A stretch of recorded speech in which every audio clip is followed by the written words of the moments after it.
श्री शिवाय नमस्तुभ्यम। जय श्री नारायण। आइए जानते हैं पुत्रदा एकादशी के संपूर्ण पूजा विधि उपाय। इस वीडियो में देखेंगे, नियम समझेंगे, कैसे आप व्रत कर सकते हैं, व्रत पारण का समय क्या रहेगा, पति दूर हैं तो अपना उपाय आप कैसे कर सकते हैं पुत्र प्राप्ति का जो है, और जितने भी उपाय हैं सभी की जानकारी मात्र एक छोटे से वीडियो में आपको प्राप्त हो जाएगी। बस आप अंत तक बने रहें। किस स्वरूप में इस उपाय को किया जा सकता है ध्यान से सुने ताकि कोई भी गलती ना हो। हर एक चीज को आपको विस्तार से बतलाना चाहूंगी। देखिए, उपाय आप 30 तारीख को भी कर सकते हैं क्योंकि 30 तारीख को सुबह एकादशी शुरू हो जा रही है करीब करीब 7:30 बजे से, और 30 तारीख को पूरा दिन एकादशी है और 31 तारीख को भी द्वादशी मिश्रित एकादशी मानी जाएगी, तो उस दिन भी उपाय आप कर सकते हैं, कोई दिक्कत की बात नहीं। उपाय बिना व्रत के भी किए जा सकते हैं, जैसे कई लोग व्रत नहीं करते हैं तो भी अपने उपाय को आप कीजिएगा। अब कैसे व्रत करने हैं और उपाय करना है सुनिए और वीडियो के अंत तक बने रहिएगा। इस वीडियो को उन तक शेयर कर दीजिए जिनके पुत्र प्राप्ति की इच्छा है या हमेशा ही हार रहे हैं दुख दारिद्रता के लिए, और साथ के साथ और उनकी संतान के लिए, जैसे संतान है पुत्र पहले से है तो भी इस व्रत को करना चाहिए। व्रत नहीं भी करते हैं तो भी इस एकादशी के दिन कुछ आपको कार्य करने चाहिए ताकि संतान हमेशा दीर्घायु रहे और निरोगी उनकी काया रहे, इसके लिए। और एकादशी व्रत पितरों को भी सुख देता है और पितरों की कृपा से हर कार्य स्वयं ही सिद्ध हो जाता है। तो आप कमेंट्स बॉक्स में प्रभु का नाम सुमिरन जरूर कीजिएगा। सबसे पहले एकादशी व्रत कब करना है। एकादशी व्रत 30 तारीख को भी आप कर सकते हैं, कोई दिक्कत की बात नहीं है, कोई दोष नहीं है, परंतु एकादशी व्रत 31 तारीख को करना ज़्यादा ठीक रहेगा क्योंकि द्वादशी मिश्रित एकादशी संतान सौभाग्य के लिए जानी गई है। तो 31 तारीख को व्रत करते हैं तो उत्तम है। व्रत आप 30 तारीख को करते हैं तो भी दिक्कत नहीं है, श्रेष्ठ ही है, दोनों दिन भी व्रत किया जा सकता है। बात आती है जो भक्तजन 30 तारीख को अपना व्रत करेंगे वह 31 तारीख को अपना व्रत खोलेंगे। ठीक है, 31 तारीख को व्रत खोलने का समय थोड़ा देर में रहने वाला है, स्क्रीन पर दिया है मैंने 31 तारीख वाले व्रत कब खोले अपना। ठीक है, अब जो भक्त जो है 31 को व्रत करेंगे वह तो सुबह सुबह ही अपना व्रत खोल लेंगे, सूर्य उदय के बाद कभी भी। ठीक है, तो चिंता टेंशन बिल्कुल भी आपको नहीं करनी है। अब बारी आती है उपाय और दिनचर्या कैसे रखनी है।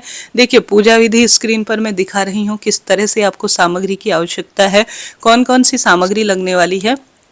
एक दिन पहले वीडियो प्रसारित कर रही हूँ ताकि बेलपत्र और फूल आप तोड़ लीजिएगा, दुर्वा घास इत्यादि सब आप तोड़ कर रख लीजिए। एकादशी तिथि जब होती है ना उस दिन कोशिश करें किसी पेड़ की पत्ती आप ना तोड़ें, इस बात को नोट करते हुए चलिएगा। मेरे एक एक शब्द आपके लिए महत्वपूर्ण रहेंगे। और साथ के साथ आप बाल आज ही धो लीजिएगा। जब एकादशी व्रत होता है तो सादे पानी से बाल धोए जा सकते हैं, कोई दिक्कत नहीं है, परंतु साबुन शैम्पू दातुन इत्यादि जब करते हैं बाजार की चीज़ों में मिलावट होती है, प्राकृतिक चीज़ों का इस्तेमाल करने में कोई दोष नहीं लगता है। अब दशमी की रात्रि को अगर आप व्रत करते हैं तो प्याज लहसुन उड़द की दाल शहद कांसे के बर्तन में खाना, और साथ के साथ किसी भी स्वरूप में जो हमारे शास्त्रों में निषेध वस्तु कही गई है उनका आप त्याग कर दीजिएगा। इसके साथ साथ आप सभी जब एकादशी व्रत हो तो सुबह जल्दी उठे। ठीक है, कोशिश तो करनी चाहिए उठने का ब्रह्म मुहूर्त से पहले, परंतु ऐसा संभव नहीं हो पाता है तो आप सभी सामान्य जब भी उठना चाहें तब उठे, परंतु गंगा जल मिश्रित जल और तुलसी की लकड़ी को नहाने के पानी में जरूर घुमा लीजिए और भगवान का नाम चिंतन ज़्यादा से ज़्यादा कीजिए। झूठ छल कपट न तो सुने न बोले न किसी की संगत करें। आज का दिन चमत्कारी है और यह 2025 की आखिरी एकादशी भी है। तो नहाने के पानी में हर हर गंगे नमामि गंगे श्री शिवाय नमस्तुभ्यम कहते हुए आप स्नान कीजिएगा। उसके बाद एक जल का लोटा लीजिए। सबसे पहले जल के लोटे से आप सूर्य भगवान को जल चढ़ाएं। जल के लोटे में सिर्फ काला तिल और लाल फूल और लाल चंदन डालें। चावल का प्रयोग बिल्कुल नहीं होगा पूजा में। एकादशी तिथि 30 तारीख 7:30 बजे से ही शुरू है, तो चावल को ना तो स्पर्श करना है, ना पूजा में काम लेना है, ना खाने में काम लेना है। व्रत करें या ना करें, उपाय करें ना करें, इस बात का आप ध्यान रखिएगा। ठीक है जी, तो पूजा में आप तिल का प्रयोग कर सकते हैं या पुष्प प्रयोग कर सकते हैं, बहुत उत्तम रहता है। सूर्य भगवान को आप जल जरूर चढ़ाइएगा, तभी आपका कार्य सार्थक होगा। उसके बाद आप सभी को तुलसी माता में दीपक लगाना है। तुलसी में जल नहीं चढ़ाना होता है। एकादशी के दिन इस बात का ध्यान रखिएगा। इसके बाद आप सभी को सुबह पूजा की चौकी स्थापित कर लेनी होगी, ठीक है। उपाय मैं बता रही हूँ, धीरे धीरे सुनिएगा। एक उपाय नहीं, कई उपाय सुनने को आपको इस वीडियो में मिलेंगे। सबसे पहले जैसा कि आप स्क्रीन पर देख पा रहे हैं, आपके घर पर शिवलिंग है तो उसे भी आप भगवान जी के समक्ष जैसे श्री नारायण के साथ ही विराजित करें, उत्तम रहता है। अगर आपके पास सिर्फ जो है श्री नारायण की लड्डू गोपाल या बाल गोपाल की मूर्ति प्रतिमा है तो उन्हें भी आप अपने किसी भी स्थान पर स्थापित कर सकते हैं। ज़्यादा कुछ भी नहीं है इस पूजा में, ज़्यादा परेशान होने की आवश्यकता नहीं है। जो सबसे पहले सुंदर रूप में आपको उपाय करना है, जैसा कि गुरुजी ने एक पहला उपाय बताया है, इसे आप 30 तारीख को पूरा दिन भर में 31 को कभी भी कर सकते हैं। यह उपाय पुत्र प्राप्ति के लिए है। 2 बेलपत्र लेनी है पुत्र प्राप्ति उपाय के लिए, और साथ के साथ आप सभी को लेना है दूध और घी। दूध गौ माता का मिल जाए तो उत्तम है, नहीं तो गौवंश का ले सकते हैं, कोई दिक्कत नहीं है। इसके साथ साथ आप सभी को लेनी है 2 बेलपत्र, ठीक है। मैंने 4 ली है स्क्रीन पर, कोई दिक्कत की बात नहीं है, जितना चढ़ाया जाए उतना फल मिलता है। शिव मंदिर की चौखट पर दाहिने हाथ की तरफ एक दीपक लगा देंगे तो उत्तम रहेगा, और शिव मंदिर में बैठकर इस उपाय को करना है। जो यह घी और खीर का उपाय है, यह चमत्कारी रूप से कार्य करता है पुत्र प्राप्ति के लिए, और यह पुत्रदा एकादशी के दिन ही किया जाता है।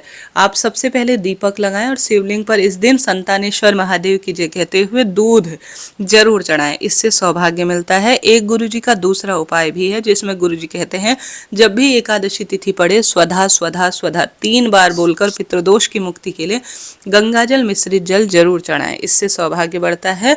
और स्वधा नाम ऐसा है जो कि पितृदोष को दूर करता है। तो आप जो है जल जब चढ़ाएं ना एकादशी के दिन, भले ही व्रत करें या ना करें, परंतु गंगाजल मिश्रित जल चढ़ाएं एकादशी के दिन, और स्वधा स्वधा स्वधा 3 बार जरूर बोले। स्वधा स्रोत का पाठ करते हैं तो भी लाभदायक होता है।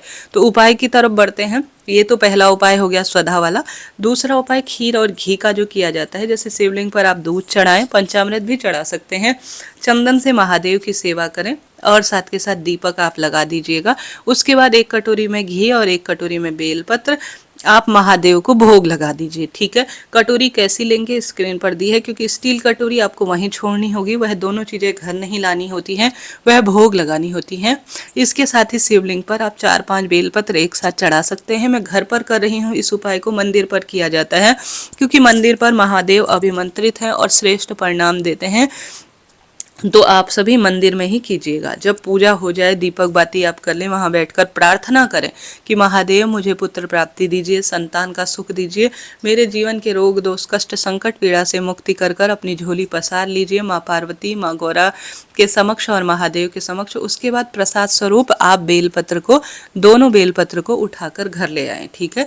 घर लाने के बाद एक बेलपत्र को तो शिव मंदिर की चौखट पर आप अपनी जो जैसा आप बोलते हैं, जैसा सोचते हैं, वैसा आपके साथ होता है, तो ब्रह्मांड आपको देगा। ऐसी मन में प्रार्थना करते हुए महाप्रभु मुझे प्रदान करे, ऐसी कामना कहते हुए एक बेलपत्र आप शिव मंदिर की चौखट पर बैठकर खा लें।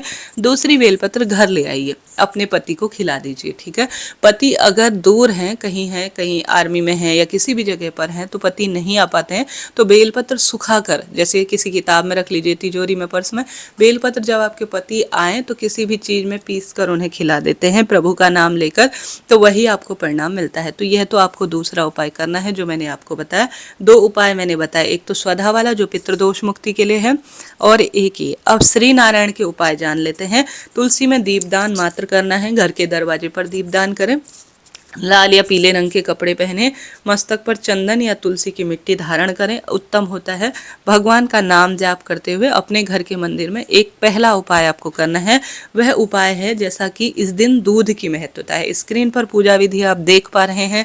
आशा उम्मीद है आपको पूरी तरह से समझ में आ रही होगी। बड़ी सरलता से मैंने दिखाई है ताकि आपको कोई भी परेशानी ना हो। सबसे पहले श्री नारायण के, बाल गोपाल के या लड्डू गोपाल जो भी आपके पास मूर्ति प्रतिमा है, उन्हें तिल के ऊपर आप आसन दीजिए और भगवान के नाम जाप को प्राथमिकता दीजिए।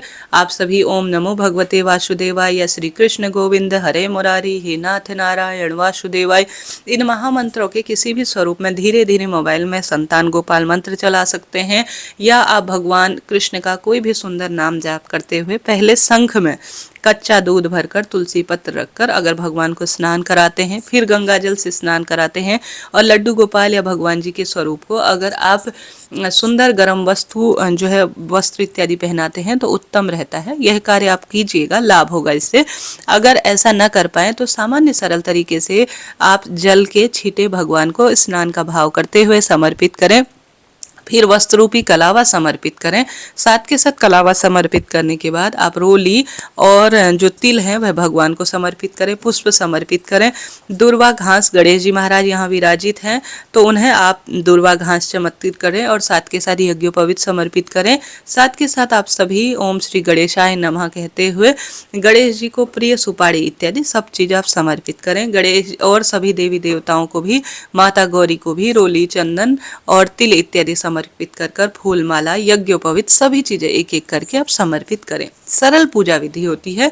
इस दिन आवश्यक रूप से श्री नारायण को जो बाल गोपाल स्वरूप है दूध तुलसी पत्र रखकर जरूर से आप समर्पित करें। जब पूजा हो जाए तो पति पत्नी इस दूध को, जो तुलसी मिश्रित दूध है, जैसे संतान की कामना है या सामान्य अन्य लोगों को भी इस तुलसी मिश्रित जो दूध है उसे सेवन करना चाहिए प्रसाद स्वरूप। भगवान इसे ग्रहण कर चुके हैं। प्रसाद हमेशा आधे घंटे के भीतर 15-20 मिनट के भीतर हटा लेना चाहिए और इसे ग्रहण करना चाहिए। भगवान को फलों का भोग लगाए, तुलसी पत्र जरूर रखें और साथ के साथ जो हमारे पास जो भगवान गणेश जी हैं उन्हें भी आप भोग लगाएं। साथ ही जल का लोटा यहाँ पर रखें। संकल्प ले रही हूँ, मैंने आपने देखा भी होगा, जैसे कि आप स्नान करा लेंगे वस्त्र समर्पित कर कर, उसके बाद दाहिने हाथ में तिल और पुष्प का आसन जो है आप संकल्प लेकर कहें कि हे श्री नारायण, हे महादेव, आप पुत्रदा एकादशी व्रत का मैं संकल्प ले रही हूँ, इस व्रत को पूर्ण करें। ऐसी प्रार्थना आपको कर कर संकल्प ली हुई वस्तु को भगवान जी के श्री चरणों में छोड़ देना है। पूजा करने के बाद थोड़ा तिल या फूल लेकर हाथों में पुत्रदा एकादशी व्रत की कथा को सुनिएगा। ठीक है, भूल चूक के लिए क्षमा प्रार्थी हो जाइएगा। इस तरह से सरल पूजा विधि यह की जाती है। उपाय के रूप में यहाँ पर तुलसी की लकड़ी को दीपक रूप में आप प्रज्वलित करते हैं तो उत्तम फल होता है, मनोकामना पूर्ति होती है। तुलसी की लकड़ी को घिसकर हरी चंदन बनाकर भगवान जी को समर्पित करते हैं तो भी श्री नारायण इससे प्रसन्न होते हैं। तो यह सरल सरल से काम आप कीजिएगा। सुबह यह पूजा करने के बाद देखिए, शिव जी वाला जो खीर और दूध का उपाय वो तो पूरे दिन भर में आप कभी भी कर सकते हैं, एकादशी है, कोई दिक्कत नहीं। परंतु सुबह पूजा करने के बाद ही आप सुबह सुबह तो कम से कम आप 8-9 बजे तक जब पूजा करेंगे आप चाय पानी दूध ना लेते हैं तो उत्तम है, नहीं तो आप ले सकते हैं, शारीरिक क्षमता ऐसी है तो कोई दिक्कत नहीं है। उसके बाद आप सभी को जैसे एकादशी व्रत में फल लिए जा सकते हैं, ड्राई फ्रूट, सूखे मेवे, दूध पिया जा सकता है, चाय पी जा सकती है, कॉफ़ी भी ले सकते हैं, परंतु सीमित मात्रा में, अति किसी चीज़ की अच्छी नहीं है। तो इस तरह से आपको यह कार्य करना है और उपाय करना है। इसके बाद आप सभी को वहाँ पर अगर संभव हो तो सुबह के समय नाम जाप को प्राथमिकता दे, श्रीहरि वंश पुराण का जाप कर सकते हैं, सुन सकते हैं, पाठ कर सकते हैं, संतान गोपाल मंत्र पढ़ सकते हैं।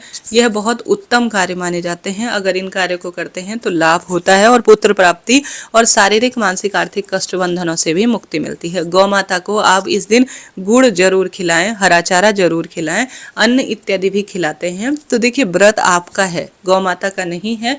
यह सब नियम मनुष्य के लिए है।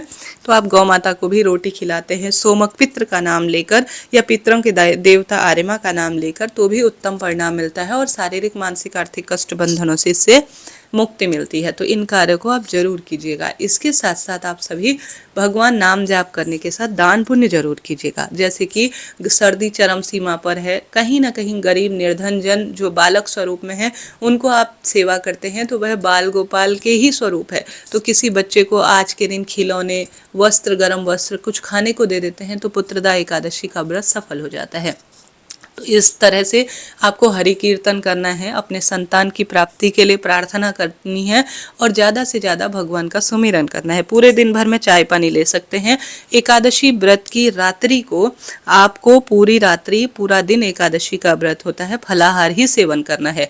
कई लोग रात्रि जागरण करते हैं परंतु रात्रि जागरण नहीं हो पाता है तो रोज सोने वाले बिस्तर पर ना सोएं, सामान्य भगवान के समकक्ष सो जाए।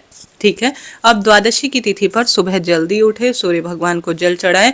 व्रत पारण का समय मैंने बताया है। सूर्य भगवान को जल चढ़ाकर द्वादशी पर आप सभी को चावल घर की रसोई में जरूर बनाने हैं और द्वादशी पर भगवान को चावल का भोग लगाना है और दान करने के लिए जरूर निकालने हैं। ठीक है, दान करने के लिए एक समय का भोजन स्क्रीन पर देख पा रहे हैं, निकालना है आपको और ब्राह्मण देवता को या तो भोजन करा दीजिए या यह दान के रूप में आप दे दीजिएगा।